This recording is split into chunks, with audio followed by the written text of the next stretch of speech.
Exploring the bizarre. Your e-ticket ride into the world of the paranormal. Strap yourself in as we traverse the universe exploring the unexplained. UFOs, ghosts, lost worlds, cryptozoology, as well as other dimensions. It's time to take back the night. Now, your electrifying hosts of Exploring the Bizarre, Timothy Beckley and Tim SWARTZ. Hop, 1, 2, 3, 4. Hop, 1, 2, 3, 4. Tim, why are you walking around in a circle with a rifle slung over your shoulder? Well, Tim, we've got some nasty aliens afoot tonight, and I'm protecting our guests in the radio station. I mean, we got to be vigilant here. Well, what kind of gun is that you're carrying? Well, what else? My official issue Flash Gordon ray gun. All right. Zap, zap, zap, zap, zap, zap, zap, zap. Oh boy, they get cornier every week, Tim. There's nothing like this in podcasting history. That's right. Maybe that's a good thing. Well, how are you out there in Jasper, Indiana? Oh, everything is going great here in Jasper. Beautiful weather. It's almost summertime, and we've got a great show tonight because we're going to be addressing our favorite subject. Oh, you bet. And just by coincidence, and of course there is no coincidence as far as I'm concerned, it just happens to coincide. Our topic tonight are about those little hazy aliens, the ones that you ought to cover your back because you don't know what they're up to. They may not be as good as they seem to be or pretend to be or what other people say that they are, because we just came out with a book, and I mean, this sucker is 450 pages. It's called UFO Hostilities and the Evil Alien Agenda. Lethal encounters with ultra-terrestrials exposed. Invasion, abduction, implants, vanished, and death. Not necessarily in that order. So our guest tonight, I think we'll have something to add to the subject of UFO hostility, and we better cover all our perimeters here, just to be on the safe side. I know Darrell is the alien hunter, but you can never be too assured. No, that's right. Well, I mean, and with Darrell, and when you say Darrell, it's DERREL SIMS. We also have ALAN GODFREY. So, I mean, just UFOs and possible alien interactions. That's something that we love to talk about here on Exploring the Bizarre. Well, why don't you go ahead and introduce our guest? Oh, yeah, definitely. Well, okay. ALAN GODFREY. Now, Alan was born in June of 1947. Now, you're talking about synchronicities. There you go, Tim. Yeah. There's a great synchronicity. Well, he was born a few days, the weeks before I was, because I'm a July 47 baby myself. There you go. And so Alan's family lived in the town of Todmorden, which I think I'm pronouncing that correctly, which is situated at the center of three valleys merging together, and they became known as UFO Valley in later years. Now, Godfrey is probably best known for his discovery, along with another officer, of the body of Zigmund Adamski at a railway coal yard. The body, found at the top of a large stack of coal, had burn marks to the crown of the head and a larger burn mark of the nape of the neck. Adamski had been missing for 6 days, and no one has been able to quite explain how he made it on top of that coal pile. On top of that, Godfrey had his own unusual close encounter with a UFO which led to further experiences throughout his life. Now, he is the author of the book, Who or What Were They?, using the notes and recordings that he made over those years while he was still serving as a police officer. Now, with us tonight also, and as I said, is DERREL Sims, the alien hunter. Now, DERREL is the world's leading expert on alien abductions, and his 38-plus years of field research has focused on physical evidence and led to his groundbreaking discovery of alien implants and something called alien fluorescence. Am I pronouncing that right, DERREL? That is correct. Yes. All right. So now DERREL is a former military police officer and CIA operative and has a unique insight on the alien organization, which he believes functions similarly to an intelligence agency. Sims is also a compassionate and skilled therapist who has helped hundreds of alien experiencers all over the world come to terms with what they have witnessed. Now, Sims discovered the alien implant phenomena and pioneered research protocols, orchestrating first public surgeries and testing of alleged implants from the human body. Now, DERREL is also the author of the books Alien Hunter, The Evidence in Light, a book about alien abductions evidence, and Alien Hunter, Evidence and Truth about alien implants. So, DERREL, Alan, thank you very much for being with us tonight on Exploring the Bizarre. Well, you know, I just want to say at the beginning of the show that I'm really excited about interviewing Alan, and I have not spoke to DERREL in quite a number of years. When we were putting on our UFO conferences out west, mainly in San Diego and in Phoenix, Arizona, DERREL would come and speak to our group, and he's got some really hardcore evidence. I mean, you know, hypnosis is one thing, certainly, and that is a controversial factor among UFO researchers, some of whom say, well, you know, under hypnosis, you're likely to remember anything, and a lot of people's memories, and I'm sure we'll get into that this evening. But DERREL, on the other hand, he's hardcore. I mean, he comes packing evidence, physical evidence that you're not likely to see, you know, anywhere else. But I do want to start out our little discussion here this evening with Alan. And, you know, Alan, I must say that I was very impressed with your book. It is very readable. And I think that people will get a lot about your case by picking it up and reading it, because it gives a lot of details, not only about the case itself, but about your own background and growing up in the UK and so forth.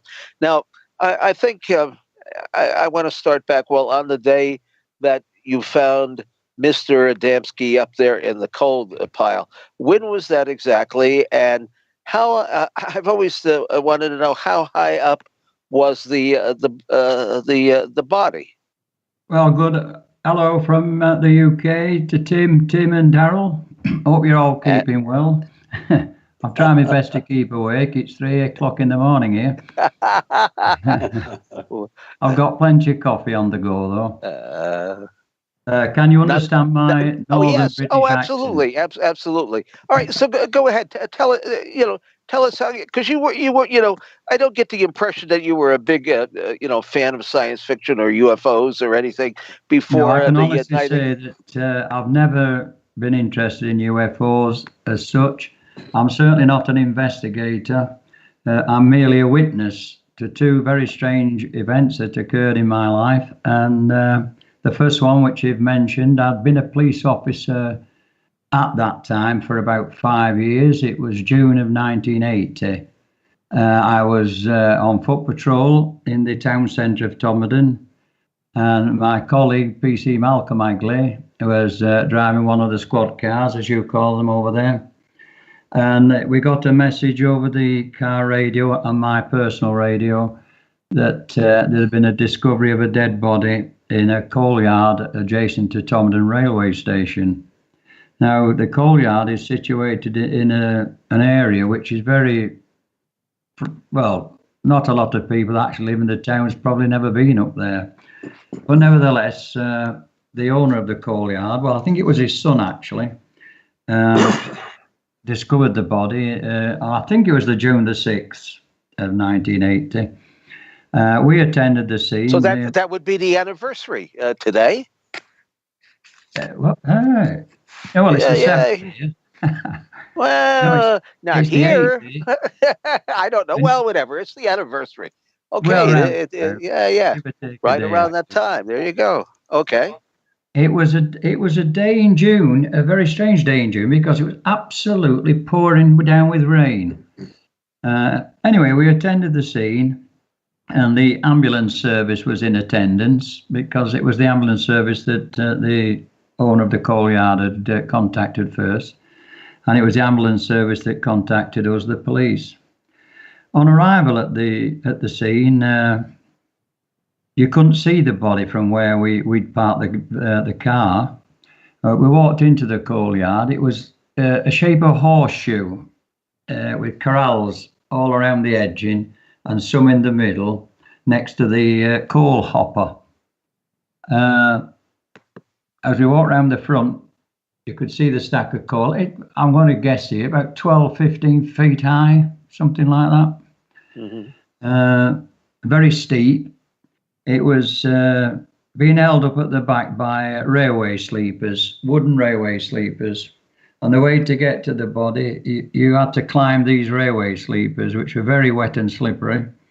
Malcolm was the first one up. He was the more senior PC than I was. He'd been in the job a bit longer than me. And it was his shout anyway. I saw him climb up and I watched what he was doing, and he kept looking down at me and shaking his head, and he came back down. He says, "I think you better go and have a look." So I climbed the sleepers. As he got to the top, he was level with the body, and as I looked down, I was actually looking at his head and his face. His eyes were wide open. I noticed that he wasn't wearing a shirt under his jacket. He was wearing what we call in England a string vest. His trousers looked as though they didn't fit him properly, or they'd been put on. In my opinion, I thought he'd been dressed after death. And he was just lying on his back, facing upwards. He had his arms were kind of across his body, near the tummy area. But those eyes, and I've seen quite a few dead bodies in my service, those eyes, there was something about them that it made you go backwards. Anyway, I leant down and I turned his head over to the left-hand side, and you could see the burn marks. There were individual burn marks as I said, at the crown of the head. His hair was cropped right short, but it looked roughly cropped. It didn't look like a barber had done it at all. And as you turned the head over, I could see on the nape of the neck this open tight wound, and there was a green, yellowy substance had been smeared over it. It was quite thick actually. I hadn't a clue what it was. Came back down, had a word with Malcolm. We both agreed that we needed to call what we call CID, which I don't know what the equivalent is in America, but they don't wear uniforms. They're in civvy dress. The investigators, if you like. They attended the scene, and then there was a procession then of senior officers and other CID and doctor. The poor surgeon came and pronounced life extinct. I don't know what it's like in America, but in England, the dead body's not dead till the doctor says it's dead, even if its head were missing. The body then was photographed by our scenes of crime officers, and the body was taken away to Hebden Bridge, the local mortuary, and the pathologist performed, as you could say over there, an autopsy later that day, and he took a sample of the substance that was smeared on the wound at the back of the neck, and that was sent away to our forensic laboratories, Home Office forensic laboratories at Wetherby, North Yorkshire. And I want to jump a few bits now. When that report came back from the pathologist, I've just lost my words for a minute, I do apologise. From the forensic laboratories, they couldn't describe or identify what the substance was, which was a bit gobsmacking when you think about it. Our scientists couldn't identify what that substance was that had been smeared on the back of this guy's neck. Investigations before that have been going on, trying to find out who the guy was. He wasn't local, and it transpired that he came from a little village called Tingley near Wakefield in West Yorkshire, some 20-25 miles away, and he'd been reported missing from home for 6 days prior to us finding him in Todmorden. He was called Zigmund Adamski. He was 56 years of age. He was he was retiring from the coal. He was a coal miner, and he'd put in for early retirement. But whether he'd received the information that he had been retired, unfortunately, it arrived after he died. He had no connection with the town of Todmorden whatsoever, no relatives. As far as we know, he'd never been here before. And it was just a complete mystery. Eventually, there was what we call an inquest. At the inquest, the Home Office record, if you like, the coroner said it was left an open verdict.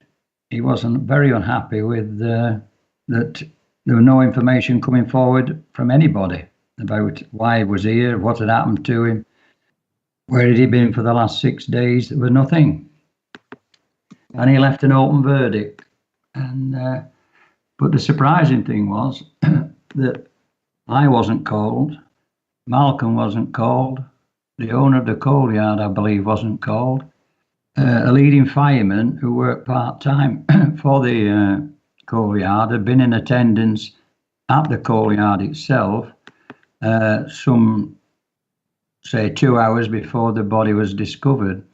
Yet at post-mortem, the pathologist had given the time of death, which would have coincided with being before the leading fireman had attended the coal yard, which leads you to believe, well, if he wasn't there 2 hours after he's allegedly died, where the hell had he been? Now, there's been a couple of, well, I have always had a thought over these years, many years ago, obviously now. There's two things. One, did he have a heart attack, which is what the coroner said he had? And why would a man with a dicky heart climb a stack of coal in the pouring rain on his own and lie down on his back and die? It doesn't make sense.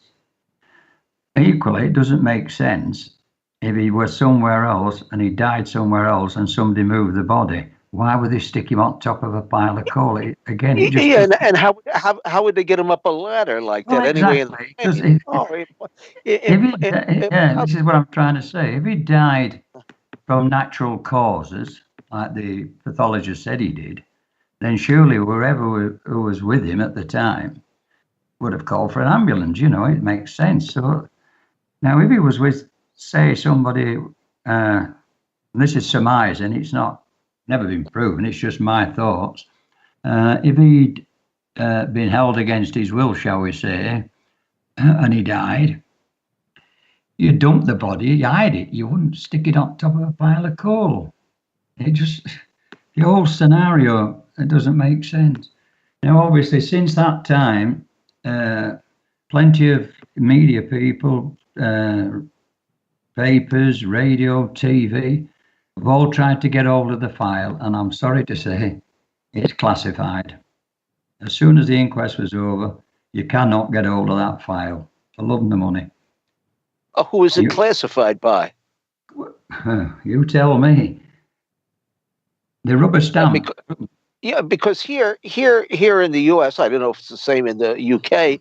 If a police case like that would be a matter of public record, all the files, including if there are any 911 calls or anything like that. Are almost immediately made public, perhaps, unless it has something to do with a juvenile or something along that Yeah, line. I know where you're coming from. Well, that would normally happen in England 99% of the time.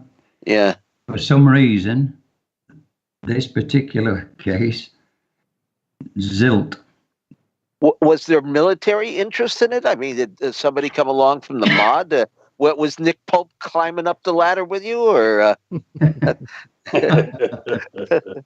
think he's frightened of heights, isn't he, Nick? Well, I've met Nick Pope over the years. Yeah. No, but I mean, was there any military interest in this later on, or at any point?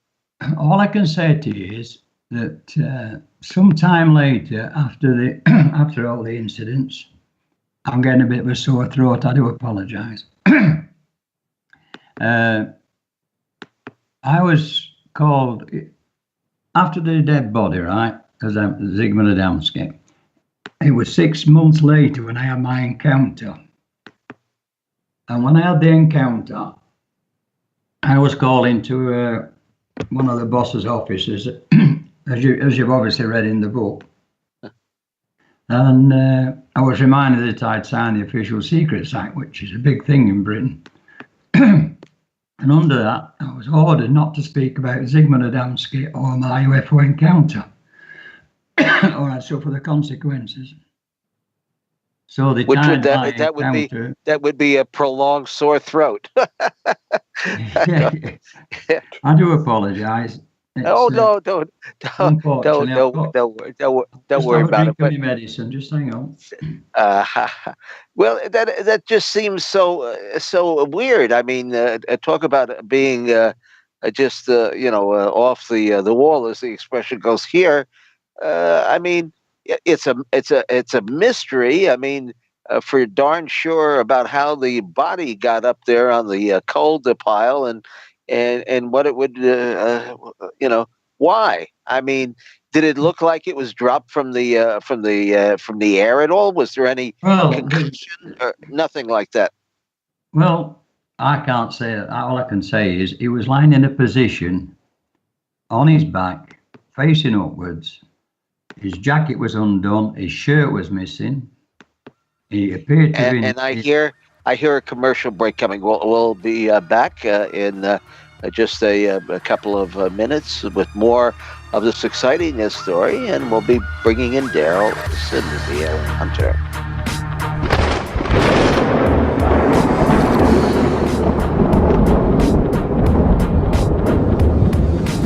Now back to exploring the bizarre with two of the most electrifying researchers in the paranormal, your hosts, Timothy Beckley and Tim Swartz. And welcome back to Exploring the Bizarre. And we're certainly off to a bizarre start tonight, Tim. Got this just incredible story from Alan. So what do we say we bring Darrell Sims into the conversation now? Absolutely, Jim Dandy of a story. But I know Darrell, like I say, many years, and he's got some that will trump that case, maybe, or at least equal the. Darrell, tell us a little bit about your background. I mean, you have some intelligence background. You were in the military, or? I was a senior military police officer as a combat cop during the Vietnam War era, and I volunteered. I left college, volunteered for the Vietnam War, and ended up sheep dipped. That means taken out of the military and secretly placed into the intelligence community on purpose. And your records disappear for the time that you're involved. And so nobody knew where I was at. Nobody was supposed to inquire. And I spent 2 years in covert operations in the CIA spy school. and I was a weapons instructor there as well as a martial arts instructor. Then I spent my last year in the military in Korea. My claim to fame on that one was 50 assassins from North Korea came down to kill the president of South Korea, and we got 46 of them. 3 of them got away, and one of them jumped out of a 3-story building, a North Korean major, and shattered his knees. And I was the one that guarded him because we couldn't trust anybody else because the Koreans would have poisoned him, and his life was. And the North Koreans later, a few days later, came back and tried to actually get him and me. So how they knew where he was at was beyond me. I had no idea how they figured that out. They had great intel. Hopefully they don't have that anymore. Yeah. But yeah. But probably not. Okay. So now that's a long. There are some people that are going to say, well, Darrell, once an intelligence, always an intelligence. Can we clear that up and tell people that you're not Sure. being paid by some agency? Well, if they're paying me, I sure wish they'd send me a check because I haven't gotten any. Yeah. So it's not working out real well for me. You know, it's been going to the wrong address. Yeah, it's a secret CIA agent or something because there's no money involved. Yeah. And now there's a guy told me one time that he said, once you're in, you're always in. And I said, really? I said, are you familiar with the term family? And he says, no. I said, you really don't know very much about the intelligence community, do you? I said, first of all, once you're family, you're not family forever. If you do something wrong, like write a book exposing the company, like Frank A.G. did, or Wolf, or others, you're no longer family. You're out. It's over. And so the idea that and another guy told me, he said, oh, they kill all the CIA agents when they get older. They kill them. That's how you retire. I said, are you stupid or just mentally deranged? Who in the world would join the intelligence community so they say, oh, I'm going to be shot in the head by the time I'm 45 or 50? That doesn't even make sense. I said, you're just being stupid. The fact is, I said, the CIA agent is not a quote unquote spy anyway. A CIA agent is a person who is hired by the CIA. They either are witting or unwitting. That means they know they are working for them or they don't, but they still are used by the company for that purpose. And I said a spy never calls himself a CIA agent. Only people like you who are ignorant say that. He is a case officer. And the formal term for him, you can look it up on the internet if you like, is a knock.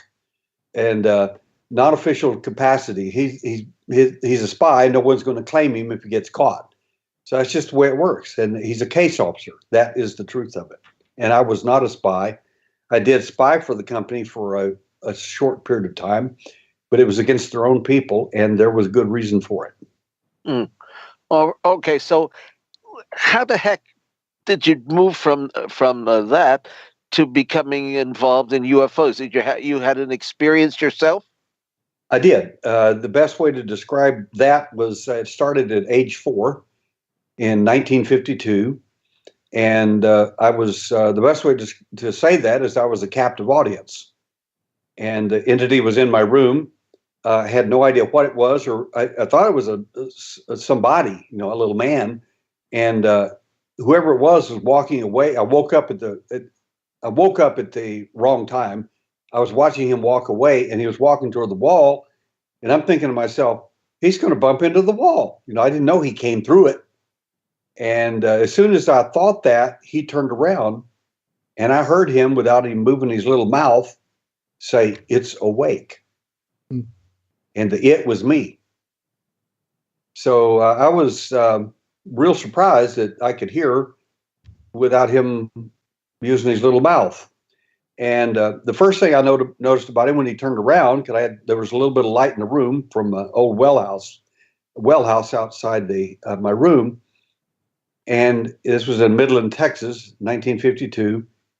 And he didn't have a belly button, and he didn't have genitalia. And to a kid 4 years old, they notice things like that when you don't have any clothes and it's in the middle of winter.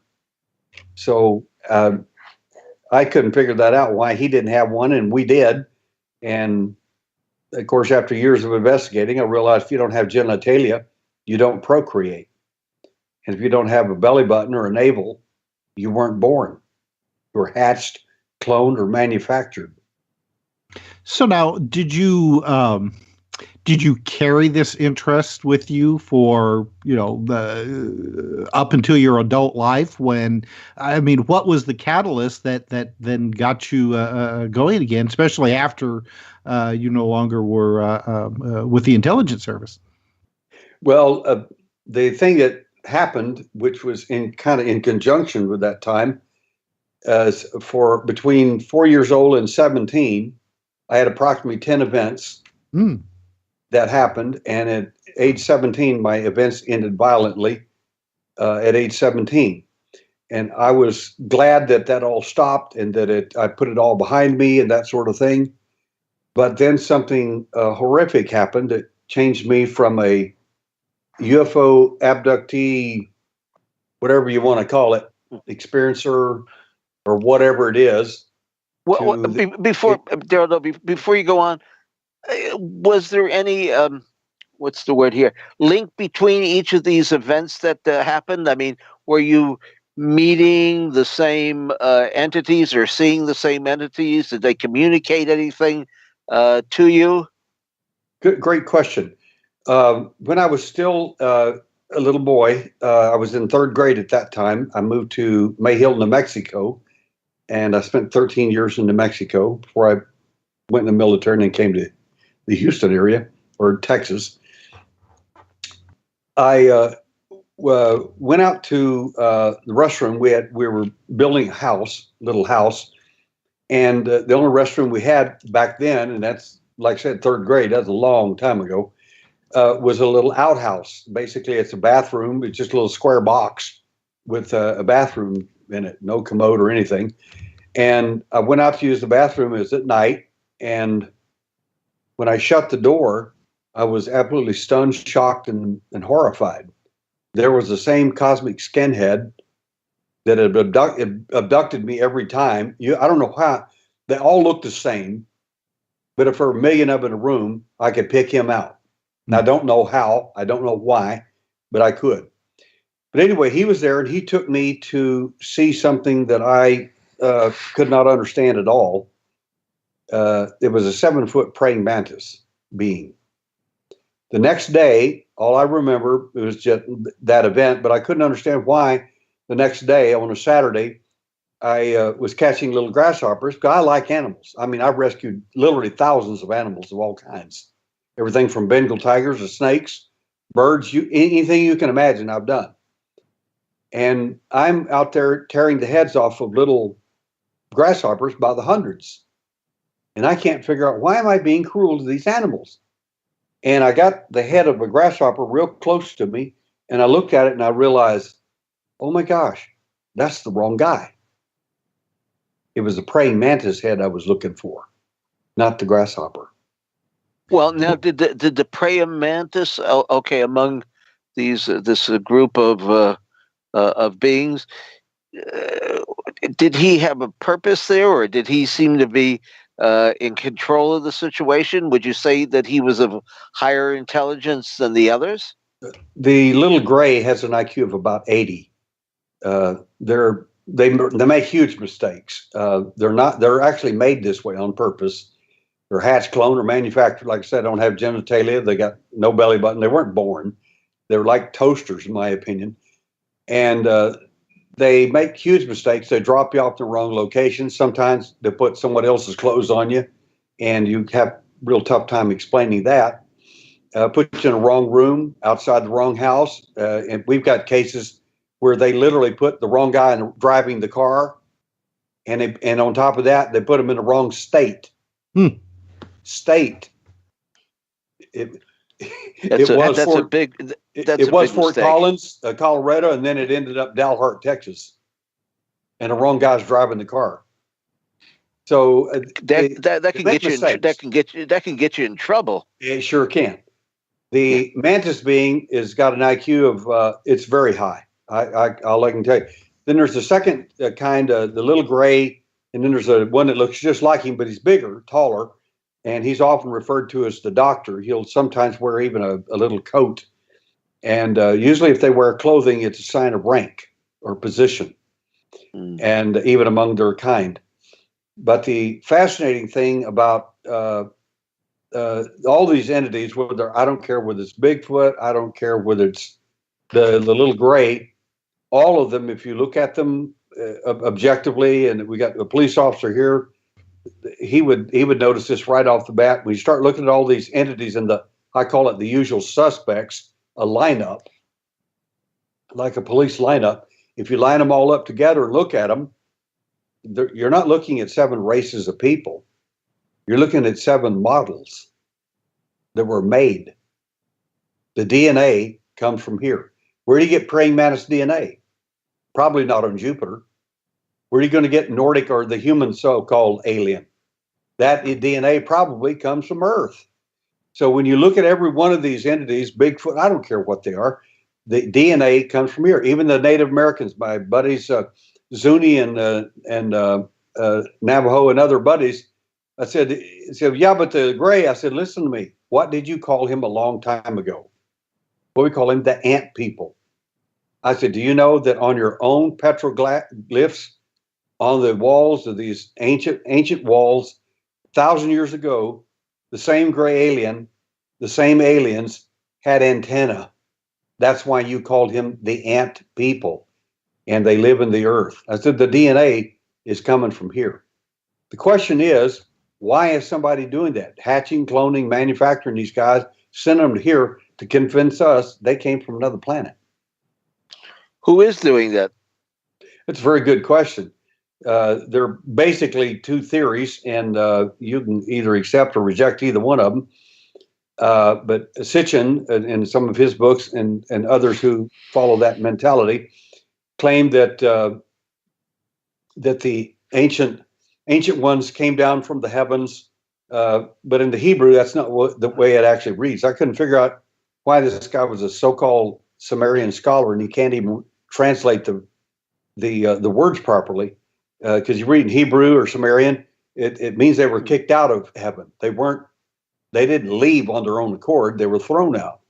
So the 2 stories are, one of them is a kind of a biblical version. The other one's a Sumerian version, but they're very, very similar. That's my whole point, is they're very, very similar. These 2 primary views are spread pretty much around the world. And if you go to India, and I have, in fact, I did my last implant surgery there a year and a half ago, the 25th one that we've done so far.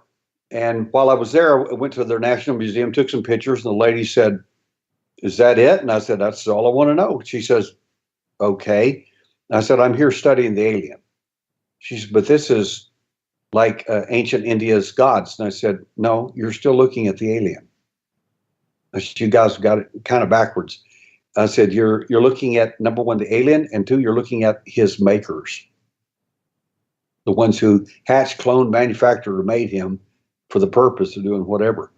I said, some of these guys are so violent and so mean that even in your own literature, they nuked entire cities. Well, we've got cases. In fact, in a couple of weeks, we have a fellow coming on whose father was involved in one of Canada's probably most important and well-documented UFO encounters at Falcon Lake, where he was out prospecting and came across 2 crafts that were coming in. One of them landed in front of him, and as he got closer to the object, a panel or a door opened of some sort and shot him with a dose of radiation or some kind of laser or something come out and really burn. You've probably seen the photo of the fellow lying in the hospital bed with the burn marks on his chest.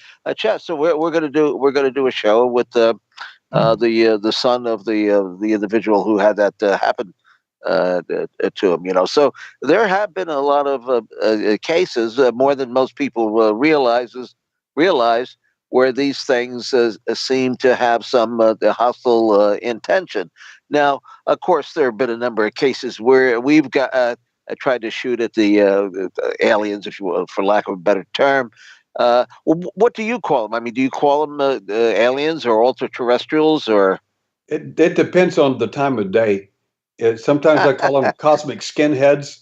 Other times I call them aliens in general, because that's what people identify them with.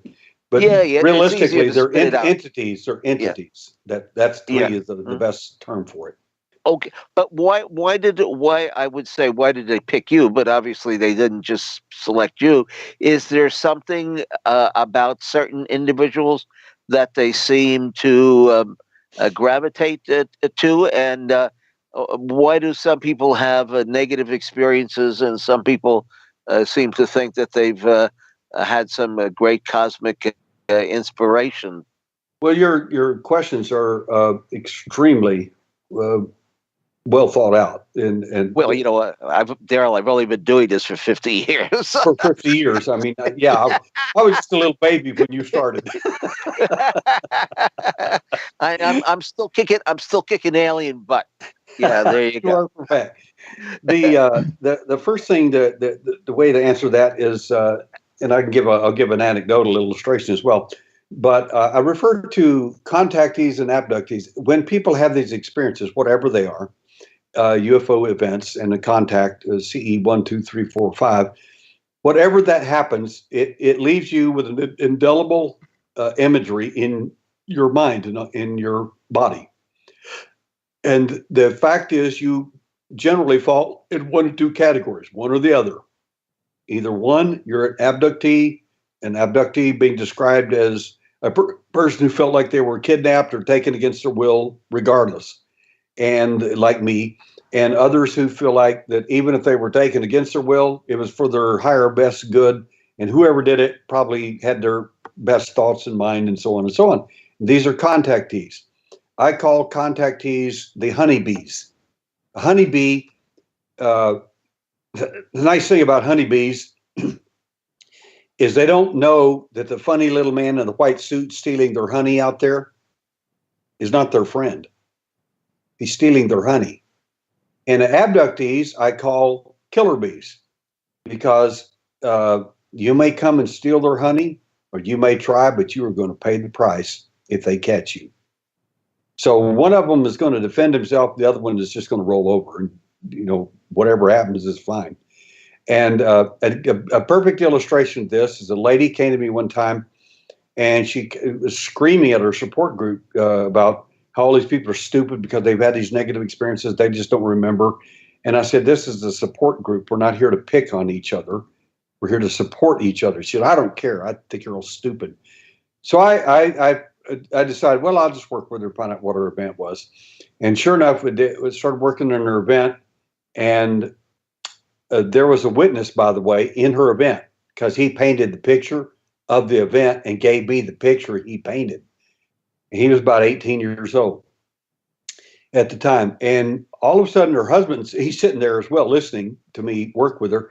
And she starts screaming, turn those bright lights off. Of course, the lights were already way down. She didn't realize it, but she's already in the room with this entity. And the entity that's over her is a 7-foot praying mantis. And she keeps screaming, leave my little brother alone. Her little brother's on the other table. And the witness, the 17-year-old boy, is horrified watching this whole thing. Now, here's the kicker. She comes out of the event and she says, see there? I told you it was positive. It's wonderful. I was at the School of Higher Consciousness. Don't you get it? And everybody just laughed and said, okay. And lo and behold, the boy painted the picture, brought it to me, said, here's what really happened. I was standing right there. And I've never shown her the picture. I didn't want to break her heart. I don't mind her believing that they took her to the School of Higher Consciousness and did all kinds of wonderful things for her. I would prefer her to believe that than to see what was standing over the top of her. I think that the concept that you're putting out there, though, Darrell, is absolutely fascinating.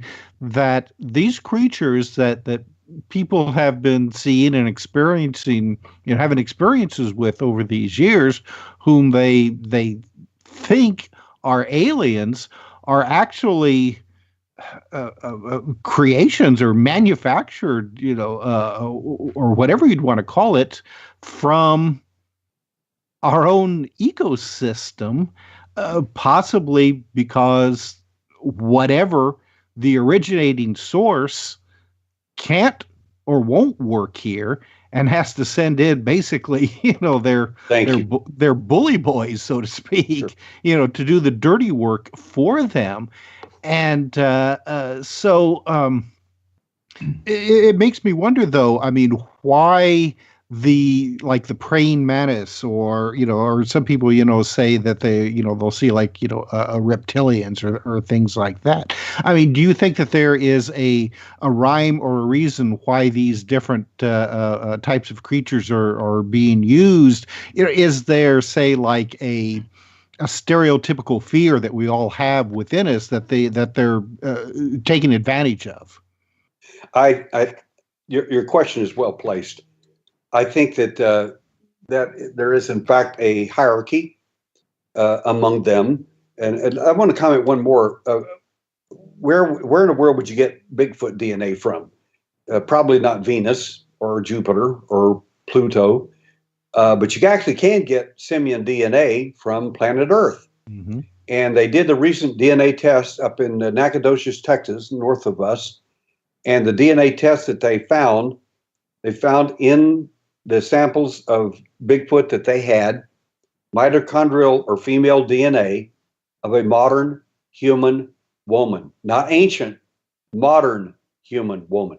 So the question is, which goes back to my thesis, is these guys are hatched, cloned, manufactured, made for the purpose of interaction with mankind for whatever reason, good, bad, or whatever, you decide, that this being is just part and parcel of the product. I mean, our best evidence that I've done, and I've done this for over 50 years, my best evidence shows that these beings are, the base constructions is here, and this is the cosmic Walmart shop of this solar system. All right, let me hold you there, Darrell, because we have to go to our top of the hour break. When we come back, we will continue with more from Derrel Sims and Alan Godfrey on Exploring the Bizarre, so stay tuned.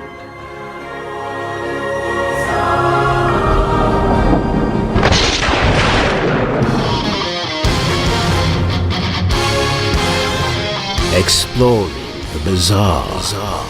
Your e-ticket ride into the world of the paranormal. Strap yourself in as we traverse the universe exploring the unexplained. UFOs, ghosts, lost worlds, cryptozoology, as well as other dimensions. It's time to take back the night. Now, your electrifying hosts of Exploring the Bizarre, Timothy Beckley and Tim SWARTZ.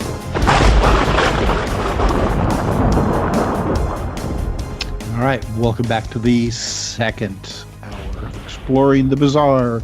And Alan, you during one of our breaks here, you started talking about Mr. Adamski and how he disappeared. And why don't you tell our audience about what happened to Zigmund Adamski up into the time that he disappeared? I mean, was his disappearance strange or what? Well, Mr. Adamski had a happy family life. He lived with his disabled wife, Letty, shall I say. On the day of his disappearance, as we got told by this family, they'd been out shopping in Wakefield, a big shopping centre, and he'd been with the relative that had travelled over from Poland, and he was given away, I think it was his goddaughter, at a wedding the following day prior to him disappearing. They'd sat down and had lunch at home, and after lunch, his wife asked Zigmund, and they called him Ziggy, to go to the local shop to buy some groceries. He left the house. He spoke to his neighbour. It was a sunny day when he left. He spoke to his neighbour, and they he was very excited about giving his goddaughter away at this wedding. He did get to the shop. He did buy the groceries, and the shopkeeper said he was in good health and good spirit. He left the shop and then disappeared. And then he turned up, as I say, 6 days later in a town he'd never even been to, on top of a pile of coal, dead in the pouring rain. Years and years and years and years, about a couple of years ago, Travis Walton came over to the UK and he visited me at my house, and we had a long conversation. It was for a TV show they were doing, and I mentioned Adamski to him, and the similarities are very, very same, apart from the fact that Travis survived and Zigmund Adamski didn't. It makes me wonder all these years and years and years after whether he was abducted. And that's how he ended up on top of a pile of coal. I don't say he is, but it makes you wonder, doesn't it? Well, we had a case here that we've discussed on the air, Tim, a few times, with Butch from the Pennsylvania UFO group. Yeah, and Butch Atowski. Yes, and he talks about this case. What was the fellow's last name? Is it Tweed? Oh gosh. Yeah. I couldn't tell you right now. I think maybe it's Scott is his first name, but I wouldn't, I wouldn't bet on that. But he ended up in a tree or something, right? I mean, didn't he have a case where there've been other cases? He had gone up a local mountain to check out the deer, and he had gone up on like his like four-wheeler, and didn't come back home. And his son went up to look for him, found the four-wheeler, but this guy wasn't around. They searched up and down the mountain. They searched around his home, couldn't find him. The next day, one of the searchers saw something in some like thick brambles, no more than like 50 yards from his house, and that's where they found his body. But they had to like hack their way through all of this brush and sticker bushes to get at his body, with no idea how he managed to get into that location. Kind of like Mr. Adamski, it was almost like he had just been dropped from the sky. Well, there was a lot of sightings of UFOs at that time that Mr. Adamski went missing. I was totally unaware of it. I'm not a ufologist or anything like that. I only read what I read in the papers. Apparently there was quite a few UFO sightings up and around the Calder Valley, which is where the Tomadan is situated, and surrounding areas. And it is, well, a lot of people think that Adamski was abducted, and I don't know what happened to him while he was abducted, and he was dropped like plop on top of that pile of coal. Well, I don't know. I'm retired now, but I have to deal in facts. My head tells me I have to deal in facts, not fiction. And I found it very difficult to accept that explanation when I were a copper, But as years have gone by, and I've listened to other people and things like that, then your perception of what may have happened suddenly becomes something, well, it possibly did happen, if you follow my reasoning there. Yeah. Well, we have my old buddy Carl Higdon.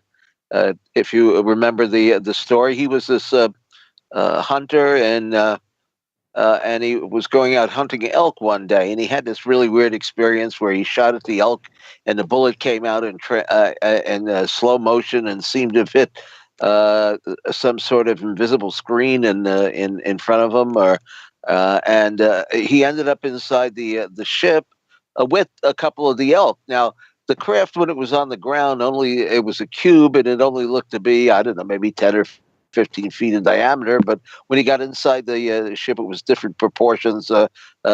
altogether. But he reported on the way back from wherever he was taken that his vehicle that he was in, which had been parked on the grassy knoll, it was a truck that he had used to carry his equipment and stuff around with him, had moved from the grassy knoll into a very marshy area of the woods there. And in order for him to drive out, well, when he came to and he was back inside the truck, he could hardly see because his eyes were swollen, and he had lost at least part of his memory. He knew something very dramatic had happened, and when they came to get them, they had to bring a tow truck and set up a series of logs on the ground so that they could use that, to get the vehicle back in an area where it could be driven away. So you do have these cases of teleportation or a transportation, or whatever you want to define it as, where that seems to crop up from time to time in these UFO events.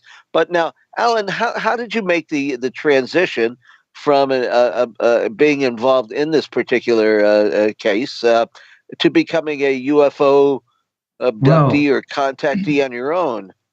Within 6 months of the Adamski case, I was out in Alpha Bravo 3, which is a squad car, and we've been getting messages over the radio from our control room that a local housing estate, which was on the right-hand side of one of the valleys, we're getting reports of a herd of cows wandering around. I say a herd, don't think a rawhide. It's probably 5 or 6 cows wandering around this housing estate.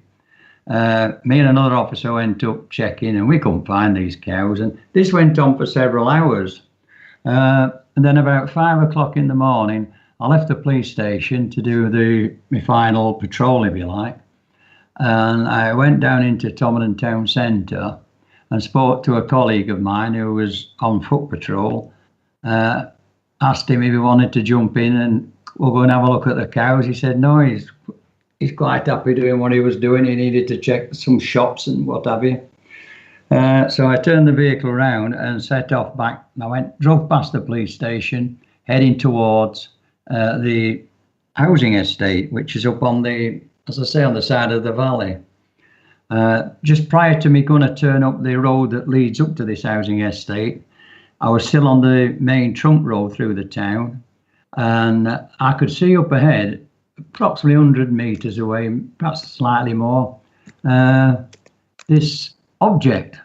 At first I thought it was a bus or a buzz, I don't know what you call them over there, but it were a bus, a public transport vehicle, gone sideways across the road. That was just a quick thought. It soon went out of my head, and I thought, no, it cannot want to. So I carried on driving on. Instead of turning up towards the housing estate, I carried on the main trunk road. As I got nearer and nearer, I got within 20 metres, and there it was. It was just hanging there in the air. It was hovering off the ground about 5 feet, maybe. I could see underneath it as I approached. It was approximately 20 feet wide and about 14 feet high. It was diamond shaped. It had what appeared to be black darkened windows or dark panelling across the top of it. The bottom half appeared to be rotating. I can't honestly say that it was, but it looked like it was rotating because the dead leaves, it was November time, 28th of November 1980, and it was lifting the leaves up off the road surface as it fallen from the trees, and they were swirling round it. I instantly got onto my personal radio, which we carry on as person, obviously, and I couldn't get any response from our control room. So I picked up the car radio, which is on a different frequency, and it goes to a different control room in Bradford. And again, both radios were dead. I had my blue flashing lights going and warning lights, and I just didn't know what to do. I just sat there and totally gobsmacked. I didn't really know what I was looking at. I picked up what we call a pad, which is a clipboard with all different papers on it for dishing out, what would you call them, all their penalties and stuff, that sort of stuff. And we carried a lot of plain paper if I wanted to draw sketches of road accidents or whatever. And I started sketching it best I could. And then there were this, how can I describe it? It was a white blinding flash. It was like, if you're in a dark room, we'll say, there's a party and somebody takes a flash photograph. I mean, the flash goes off, it makes your eyes go funny. You know what I mean? And, well, you can multiply that 1,000 times. Everything just went white. And the next thing I knew, I was at the other side of this object, it had gone, and I was driving the police car. Yeah, I was driving the police car, turned it around, went back to the scene, and on the road surface, it had been raining most of the night. It was completely dry in like a whirlpool dry, with these dead leaves and twigs and stuff all around it. Went down, straight back down to the town centre, which was only a quarter of a mile away. Picked my colleague up and we went back to the scene and he saw it. And we decided to look in the adjoining park, which was right next to the road. There's a river, a big river runs between the two. And you had to go across. No, you say your colleague saw it. Okay, so you went back. No, he saw the aftermath. Oh, the aftermath. Okay. Yeah. We went into the park. And lo and behold, there were the cows on the local rugby pitch. Now, how they got in there, I don't know, because there's a river separates the two, and there's a drop into the river of a good 10 foot before you actually hit the water, and they stone wall the sides, and across there is the entrance into the park with a gate on, and the gate was either shut or locked, so they couldn't have got in there on their own. But yet there they were. And that's where they were found. Now, as I said, about a year later, I was asked to go under hypnotic regression, which I declined to start with because the only hypnosis I'd ever seen was on TV, and it was like a cabaret act. Well, before you go, Alan, before you go on to the hypnosis, were there any other witnesses that saw what you saw that night? Well, I was led to believe, and I have no reason to disbelieve, that there were 3 other police officers in Halifax, yes. which were approximately 12 miles away from Tomberton, and had an encounter up on the moors. All 3 of them saw it. And there were 2 other police officers. What would you would call them the highway patrol? We call them the traffic cops. They were parked up, and they saw an object hovering between 2 electricity pylons. And in each case, they said that they were heading towards the direction of Tomberton. There was also on the same morning in Tomberton a local caretaker of a school that is on that side of the valley. Overlooks the road.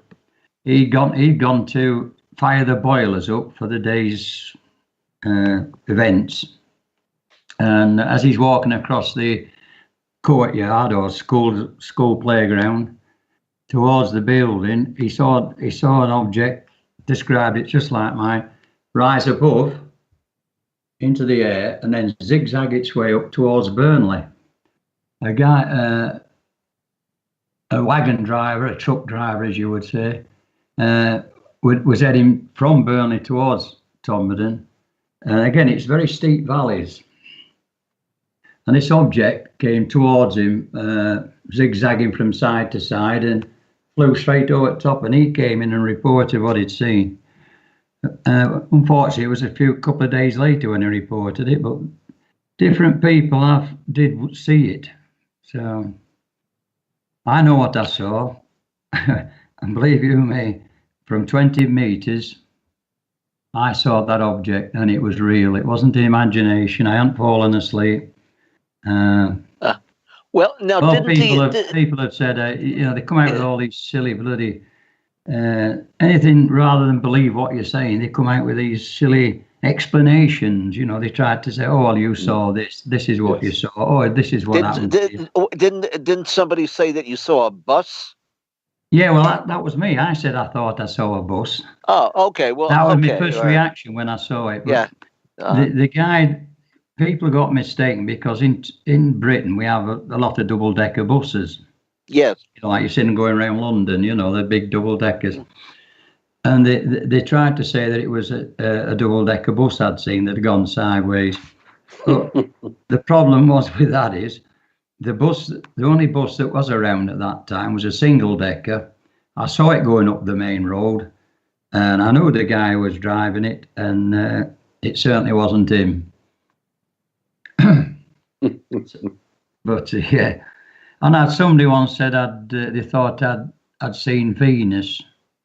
I mean, bloody hell, Venus got onto into the valley bottom. I don't know, but these are silly explanations that come up. You know, people say, you know, a lot of people at the time, a lot of people just thought I were crackers. Well, now, when you finally did agree to take the hypnotic regression, I mean, what happened? Right. Well, I agreed eventually because the people that asked me to do it was a head of the fraud squad of the Greater Manchester Police Force. So he was, he's a high-ranking police officer, and there was a solicitor, two other guys. They made arrangements to see two different psychiatrists. None of the psychiatrists was totally aware of what they were about to hear, if they heard anything at all. They didn't know nothing about the case. And they didn't even know that each other were going to do them except on different days. The first one was a Professor Blair. He was the Professor of Psychiatry at Manchester University. So quite, established guy. That particular session wasn't videotaped. He wouldn't allow it. Following his, I then went to see Mr. Joseph Jaffe. Again, he was a leading psychiatrist, and he actually did work for the Greater Manchester Police in case of rape cases and things like that. So they're very eminent. Now that one, with him, the beginning one, was videotaped, and everything was done while I was under hypnotic regression. The third one, again with Professor Blair, was videotaped, and the fourth one, back again with Dr. Joseph Jaffe, that was videotaped. So there was 3 videotapes from 4 sessions. I had no idea what I'd said under hypnosis. I had no idea at all. All I know is, following each hypnotic regression, as I was driving home, I was sick as a dog, kept feeling sick. In fact, throwing up. I had to stop the car and get out and throw up. So something had upset me, but I had no idea what. Eventually, my police force, who I worked for, which was the West Yorkshire Police, became aware of what was going on, and they put a stop to it. Boom, you can't go. Finito. So I was then allowed to see the videotapes of what I said under hypnosis. And my God, sat there watching them. I'm seeing my face on there and this story coming out that I've no conscious memory of. Mm-hmm. And it was like, do I believe what I'm saying? And I still to this day, I don't know. People say what I said under hypnosis must have happened. Some people say, no, it's something that your brain's got confused with. And quite honestly, I don't know which to believe. If it did happen, well, I've survived it and I'm here 30 odd years later. And if it didn't happen, then I can only assume that for the 12 months in between the encounter and actually going for the aggression, and I knew about this missing time. Well, how about now? Were there aliens on board the craft? Well, sorry, I'm having to drink some water. I describe one of these people that were inside this object. Very tall, humanoid looking, wearing a skull cap and a long white, what appeared to be a long, well, it looked like just a long sheet on him. He was the guy whose mouth, he didn't have a mouth. And he was the guy that was communicating with me, for want of a better word, because I'm being asked by the psychiatrist. Also in this object, in this whatever it was, there was little lampshade heads, looked like they had light bulb heads, and they were about 3 foot high, something like that. And I believe I said there were 8 of them, and they were making a noise. Minim, minim, minim, minim, minim, minim, minim.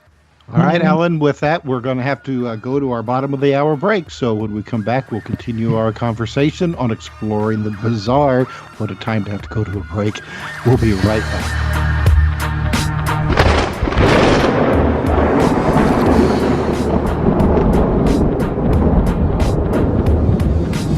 Now back to exploring the bizarre with 2 of the most electrifying researchers in the paranormal. Your hosts, Timothy Beckley and Tim Swartz. All right, welcome back to Exploring the Bizarre, and we're talking with Alan Godfrey. And before we went to the break, he was telling us about his UFO experience when he was a policeman. But real quick, Alan, we got a question from Joe Glover. And Joe wants to know, Alan, when you found yourself back in the car after you saw that flash of light, you found yourself driving in the car, how long was it from when you were sitting there getting ready to sketch this object to when you found yourself driving? Do you have any idea, how much time elapsed? The time, I just thought it had happened in an instant, but when we got back to the station afterwards, I realised, and other people realised, that about half an hour I couldn't be accounted for. I left the police station at 5 o'clock. The encounter happened roughly about 5:10, and yet it was 6 o'clock when I got back to the police station, when I went to pick my buddy up that came back to the scene. So they reckoned about half an hour. 30 minutes. 30 minutes. All right. So before we went to our last break, you were telling us that you saw yourself when you were under hypnotic regression, and you were relating how there were beings on board this craft or wherever it was that you were at that point. I described them as the small ones as robots. You said they were making a strange noise. I said there is robots. They belong to him. So I must have been thinking, giving it an explanation as to what I was seeing, which was a rational explanation in my mind, so to speak, that they were robots, but were they what? I don't know. They'd you know what a light bulb looks like, don't you?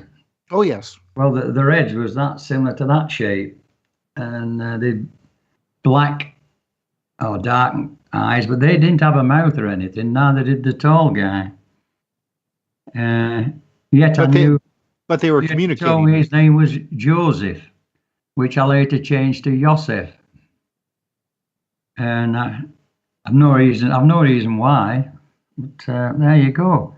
It either happened or it didn't happen. I can accept it to an extent, but I'm more likely to fall on the side of for the 12 months prior to the encounter, to the first hypnotic regression, was approximately 12 months, I think. I did read some UFO books, should I say.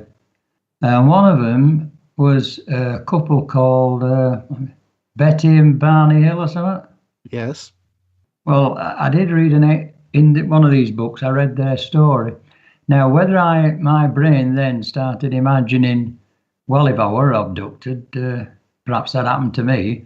And when I went under hypnosis, perhaps like a dream, I came out with this fantastic story of being abducted. So I don't know which is true, to be honest with you.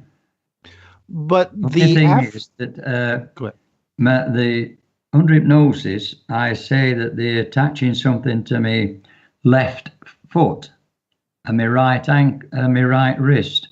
Now, my police boots, which were pretty new, when I took them off that night, there was a big split across the width of it, not lengthways, width. And I did hand that in to these investigators, and they sent it for forensic inspection, but nothing actually came back of it. And on the instep of my left foot was a red mark, size of an old penny. How big would that be? I don't know how big your currency is. We'll say probably an inch across. The circumference, the radius would be about an inch across. So the size of an old penny. And it was a red mark. It was itchy, but it wasn't sore. And I did go to the doctors with it, and he put it down as, what's it called now? Psoriasis. Probably brought on by a shock. Because I didn't suffer from psoriasis then, and I've never suffered from it since. So there's them little things, it makes you wonder. But here I am, nearly 40, about 38 years ago now. So I survived. If I did get abducted, I did survive. And I led up to. But now, okay, sorry, go on. No, I was just going to say. So now, you say you survived, but I mean, the authorities and the government just really ran you through the ringer afterwards, didn't they? Yes, it started little bits of things happening and little aggravating things. I've been seriously injured in 1977, I think it was. In the groin area, and I was off for a little while with that. But the injury, it meant they wanted me to ride a push bike, a pedal cycle. Mm-hmm. And obviously I said, I can't ride that. It'd be just too uncomfortable. And it's little things like that, but then it got more serious. I was off one day, and there came a colleague of mine, Jack Briley. I mentioned him in the book, of course. He came to he was in uniform and I was in civilian clothing, and he'd been ordered to take me to Stanley Royd Hospital in Wakefield, which is a psychiatric hospital, but I didn't know at the time. And I was interviewed there by two psychiatrists, sat behind a big oak desk, and a lady sat to their left taking notes.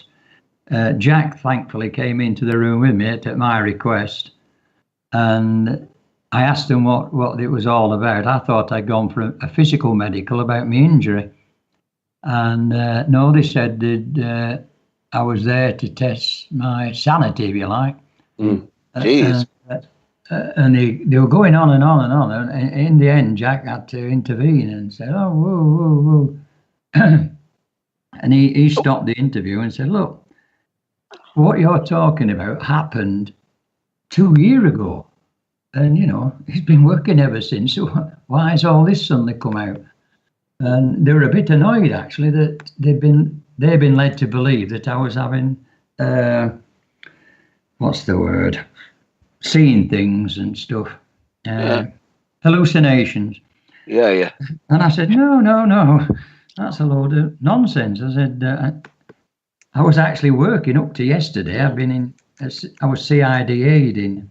I said, I was at work yesterday. Let me ask. They thought they were told that I was off, having these hallucinations. Well, let me ask Darrell something here now. Darrell, okay, so you've investigated how many cases altogether, would you say? Well, I have 2,000 clients worldwide. And so I've literally investigated over 50 years, just tens of thousands of people. And what effect I mean, have people? Okay, some of these people obviously maybe were not too stable to begin with. Would you say? I mean, but that's not to say that people that are unstable can't have legitimate UFO experiences or contacts either, right? I mean, I guess two answers to that. First yes. of all, most abductees that I've worked with, and I've worked with them all over the world, are very stable people. It is very rare to find somebody that is not stable, but I had 2 people sent to me from MHMR, that's mental health and mental retardation, and I asked the guy why he was there, and he said, well, I don't want to tell you. And I said, if you don't tell me now, I'll run you out of here. And he did. And he said, my psychiatrist sent me. And I said, why? And I got her number and I called her. I said, why did you send him to me? He's obviously a mental patient. And she said, I know it. And I know his trauma. I know his condition. However, I thought you could help him. Now, what she didn't tell me was she had the same marks on her that she saw on him in her event. And she was using him to get information because she didn't want to ask me. That's a doctor at MHM.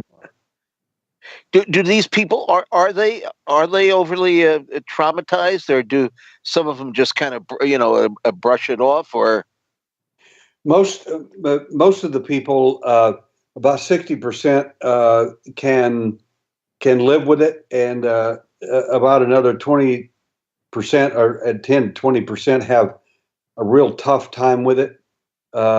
They look at my senior investigator, Dale Musser. He's an engineer. He was looking at his video, and he's the one that ended up in another state with another guy on a vacation, and the wrong guy's driving the truck.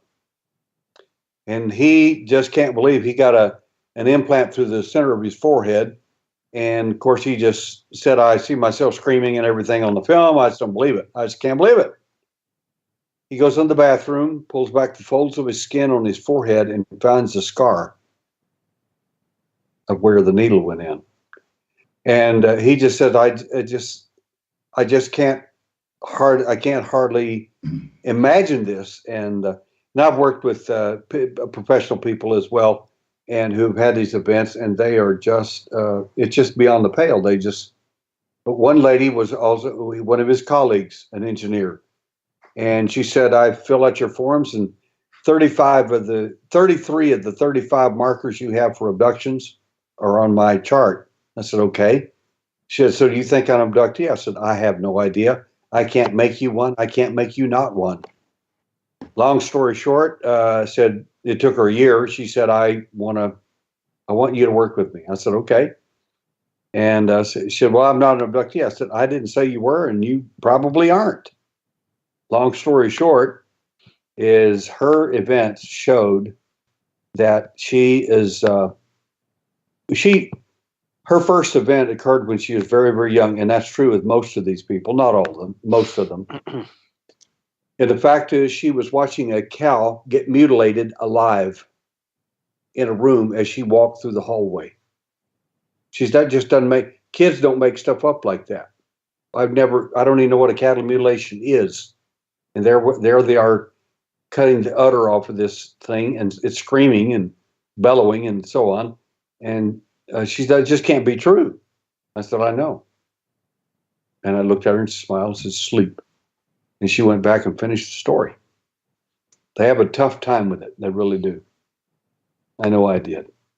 Well, now, these implants that you have, what parts of the body have? Now, I know Dr. Lear, who's now deceased, did he not work with taking implants out of people's the areas of their feet, right? Only the feet. He started under me back in late 1995, and I had him work for me for a while. He was only a podiatrist; he wasn't an MD. Right. So I hired doctors to remove the implants, and I would do the hypnotic anesthesia with the patients when necessary.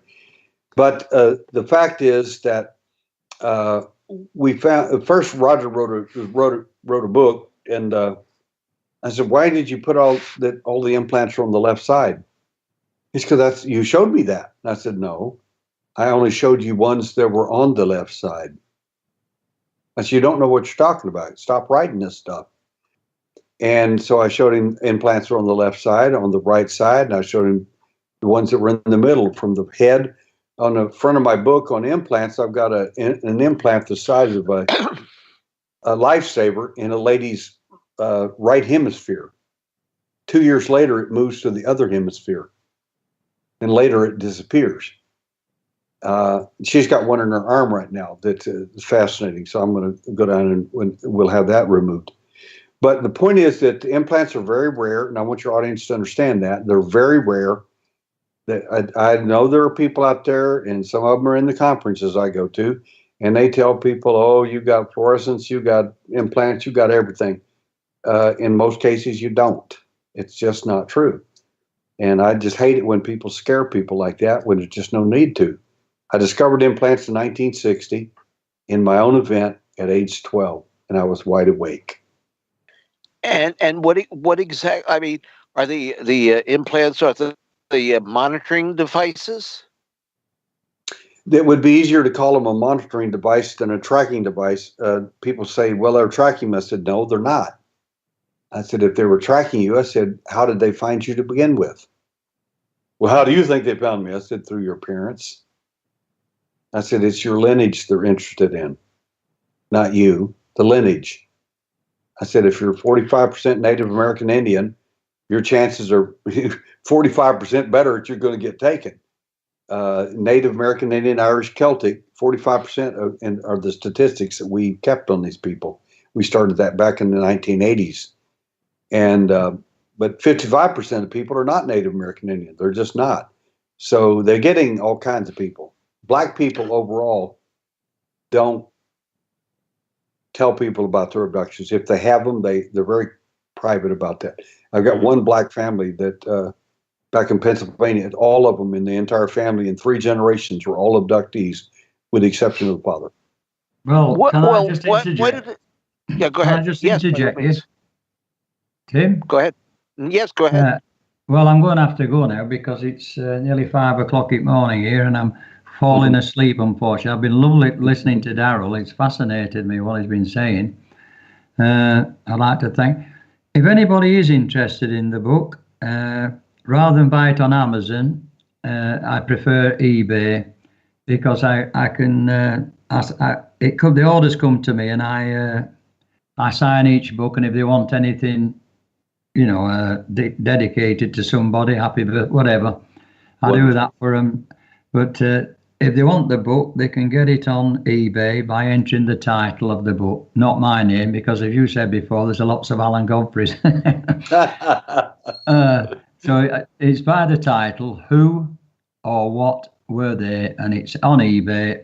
And I sold quite a lot in America already. And in fact, one of them actually I'm very proud of because he or she, I can't remember now, lived in the Bronx. Now to me, that's absolutely brilliant. Nobody's perfect. I've only ever seen it on TV. No, it's not. Well, it's not too far from here. The Bronx. Take a little subway. Take a little subway ride up to the Yankee Stadium and catch the game, and coming back, you can read it. You can read it on the subway. And I must say, Alan, it is a wonderfully written book because it's not just about your UFO experiences, but it gives great insight into your background and as well. And we just know it's just not like a gee whiz book like I shuttle around in space and the aliens contact me. I mean, you feel that it has had impact on your life, and it is one of the most mysterious cases of all time, I would say. And I want to thank you again for coming on, and hopefully we'll chat again in the future. And best of luck to you, and keep away from those little gray guys. Well, I have to say sorry for not hanging on till the bitter end, but unfortunately, I've been awake now over 24 hours, and I think it's catching up with me. I am 71 now, you know. Yeah. All right. Well, you take care over there. Thank you, Say Alan. hello, say hello to our British friends. Yeah, and goodbye. Thank you very much, Darrell. I'm very interested. Very good, sir. Listening to Thank you. you. Tim and Tim. Yeah. It's an honor to meet you. bet. Right. Bye-bye now. Have a great Bye bye. Wonderful story. I mean, it's just you could just tell the sincerity, and it's just.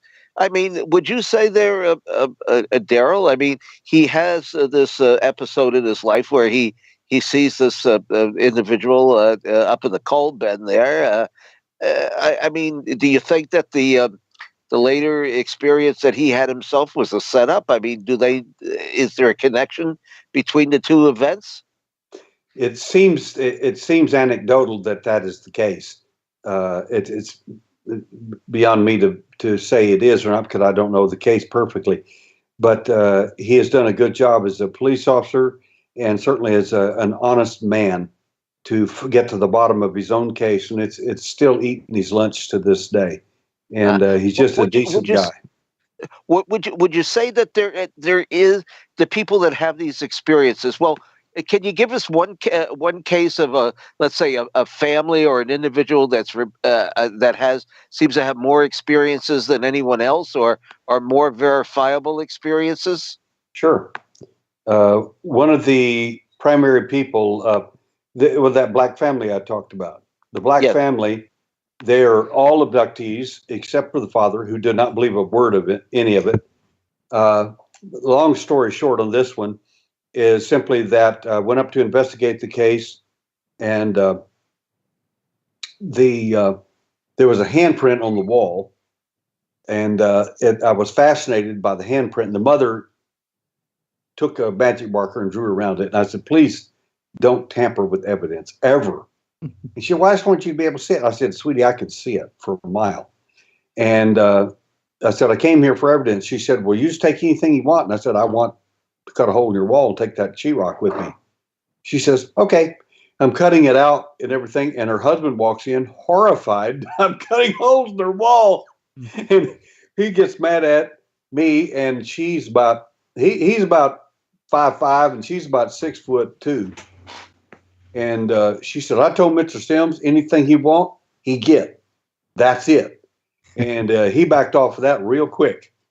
So I still have the hand, and I had the camera going, and I had him turn the camera off for a second. I had the young boy, a 16-year-old boy, in the room, and it was his room.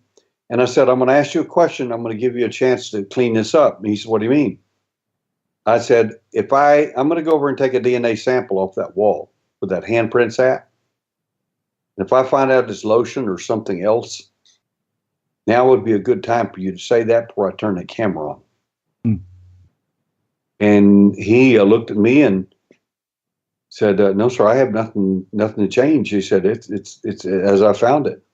That's where it come from. He said, well, the being comes from in the closet, and which is very consistent with many of these stories. The reason many of these people have phobias of closets or bathrooms, have to have the door open or closed all the time, one of the two. But anyway, the little girl downstairs, the granddaughter, who had never been upstairs in that and is never allowed in his room ever because of that hand on the wall. I worked with her, and in hypnosis, she drew the exact same hand, the exact same, unbelievable. And the incredible thing about that is that hand shows up 15 years earlier in photography. I've got a picture of the gray alien, who it belongs to, and it's 8x10 color. And a surgical nurse took the picture at a illegal immigrant's home in 1992 because they thought they had ghosts or something like that, and they got scared. And she's a friend of theirs. They call her at 2:30 in the morning. She goes up there with a camera and films are you ready for this? In the same photograph, I've got a picture of a mantis being and a gray alien. Wow. And they do not look like the Hollywood version of any of this stuff. All right, Darrell, I am going to have to stop you here because we are absolutely out of time. Give our listeners your website or where they can find you online real quick before we have to leave. Go to www.alienhunter.org, O-R-G, and just click on Alien Hunter, and I answer all my email. I'll be glad to answer any of your questions that you have. All right. Well, thank you very much, Darrell. Pleasure talking to you tonight. And be sure to look out for our book, UFO Hostilities. So for Tim Beckley and myself, thanks for listening. And we'll be back again this time next week. So thanks.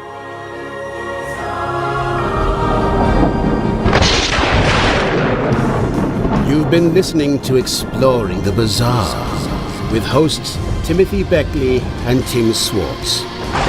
They're taking back the night by jetting non-stop across the cosmos in search of the truly bizarre and totally unexplained, with you as their co-pilot. Thursday nights at 7 p.m. Pacific, 10 p.m. Eastern, on the KCOR Digital Radio Network. For more information on Exploring the Bizarre and hosts Timothy Beckley and Tim Swartz, check out their KCOR Digital Radio Network page. Follow their YouTube channel at MRUFO 1100, exploring the bizarre.